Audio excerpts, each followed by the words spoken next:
Most welcome to Historiespanarna, History Reconnaissance, and the Blue Jeans Warriors, the United States Navy SEALs, Sea, Air and Land Teams in the Vietnam War. In 1961, President John F. Kennedy called for an increase in special forces of all kinds to be specifically trained for the conduct of unconventional warfare. In response, the following year, the U.S. Navy created the first 2 SEAL teams with personnel taken from the existing UDTs, underwater demolition teams. During the Vietnam War, SEAL units trained South Vietnamese naval commandos and conducted numerous counter-guerrilla operations along riverbanks, on beaches, and in the hinterland. And please, subscribe to our channel and join us on our continuing journey in history.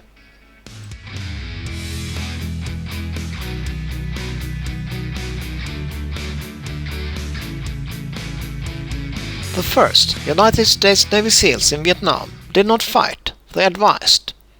They arrived already in 1962, but did not participate in combat missions until 1966. At first, they trained the South Vietnamese for CIA-planned covert missions into North Vietnam. Eventually, 8 SEAL platoons would have a presence in the country, and on a continuous basis as Navy SEALs Vietnam.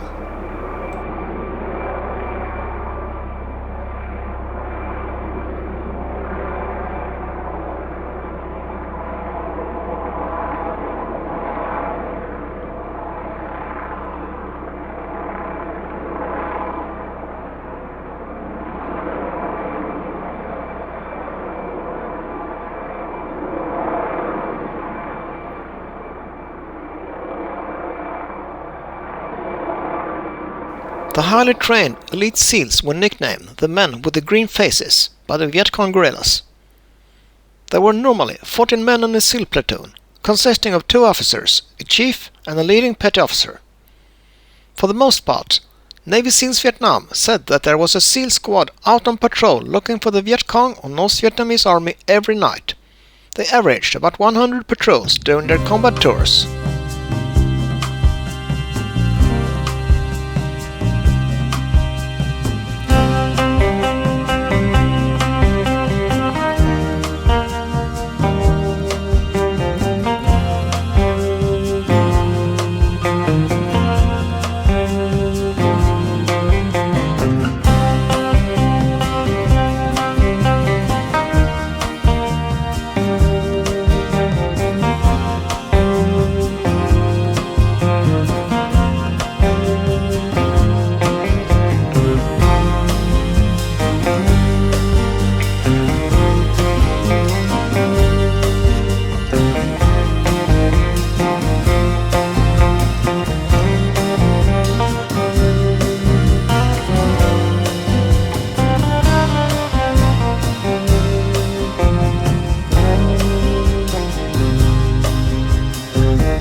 The first SEALs in combat in Vietnam wore Marine Corps green uniforms and camouflage uniforms where they could get them. Many of the SEALs that came later in the war wore camouflage tops and blue jeans. As one veteran said, you could pick out a Navy SEAL in a heartbeat with their coral boots, Levi's and Rolex watch.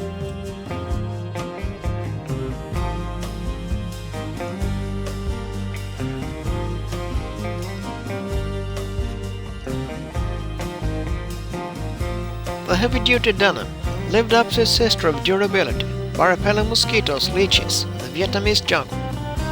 These denim pants were not government issued, but instead were personal purchases made either before the war or at Navy exchanges. Choosing to wear jeans was a personal choice, and as one SEAL officer said, that he did not find them comfortable, but he did not object to his men wearing them.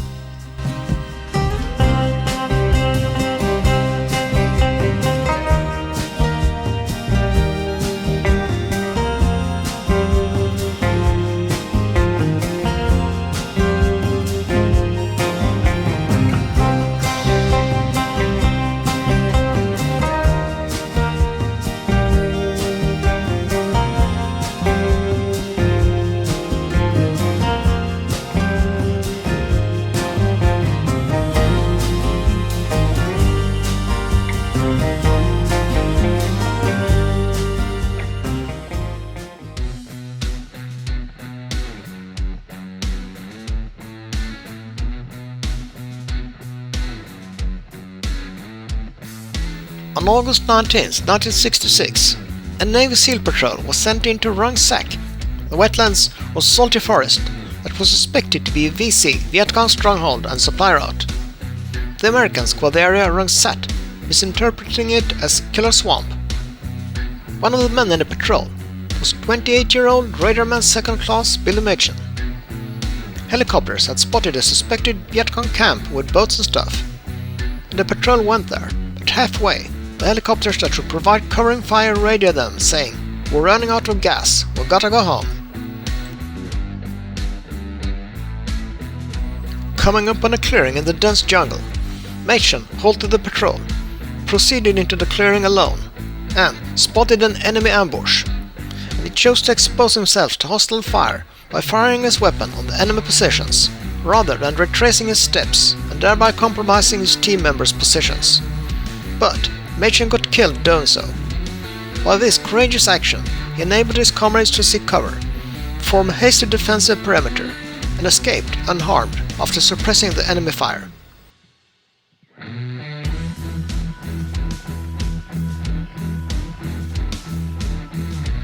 One of the guys picked Machen up and carried him back, but it was touch and go. They got back to their boat with everybody intact, except for Billy. He was the first Navy SEAL combat death in the Vietnam War, but he would not be the last.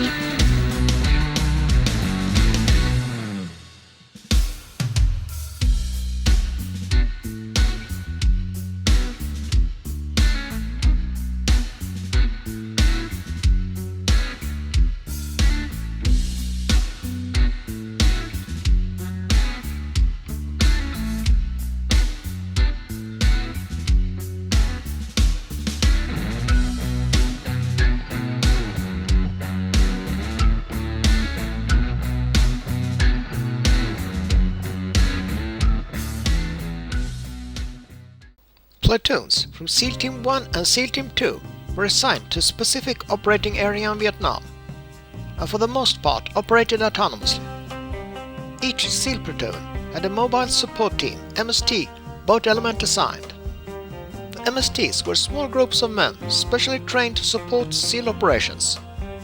MSTs operated a variety of boats that included the light, medium and heavy SEAL support craft.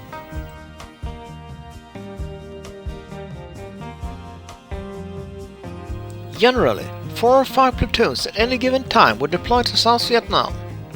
SEAL platoons were never assigned permanently to Vietnam, but were sent on temporary duty assignments, generally for a period of about 6 months' time. Many of the men made several tours.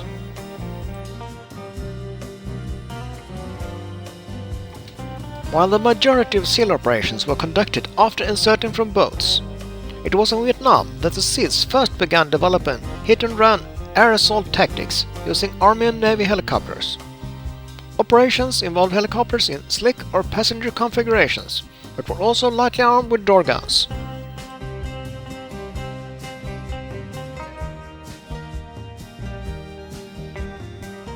SEAL platoons carried out day and night ambushes, but much preferred night operations, hit-and-run raids, reconnaissance patrols, and special intelligence collection operations.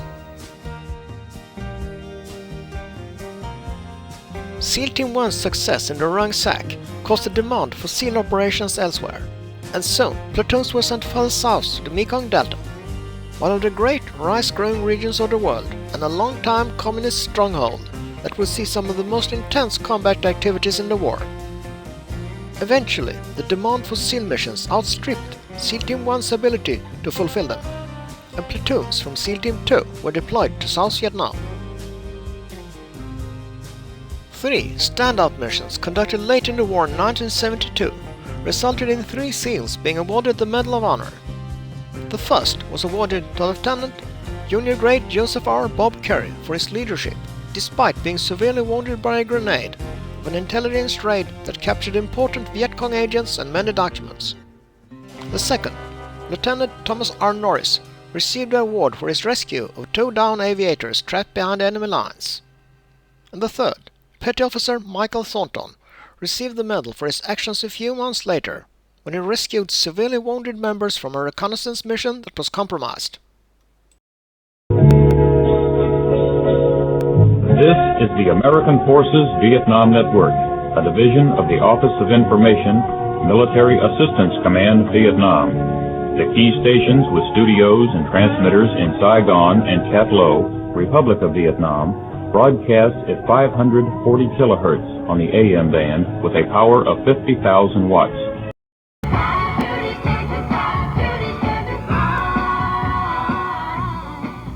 Little Leslie Gore, who isn't so little anymore, Judy's turn to cry from the year of 1963, the Safaris wipe out Trini Lopez, If I Had a Hammer. A reminder here that right now we're running the Top 20 Old Days survey. We'd like to hear what your top 20 favorites are of the old days. This can go as far back as 1953 or 54, the origin of rock and roll, up to about 1967. The oldies, Solid Gold, AFBN, APO in Country 96309. We'd also like to know your favorite male vocalist, female vocalist, and group from the old type class of stuff there. Okay? So get those postcards and letters coming in. And it's about time we wrap it up for the year of 1963.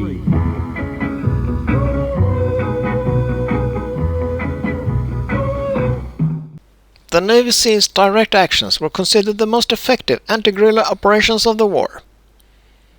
The last SEAL platoon left Vietnam in December 1971. By then, two-thirds of America's troops had been pulled out. By war's end, the Navy awarded SEAL Team 1 and 2 5 Presidential Unit citations. The SEALs had directly killed or captured 4,000 enemy leaders and troops. 48 SEALs made the ultimate sacrifice. That's all, folks. Thanks for watching. Please like and subscribe.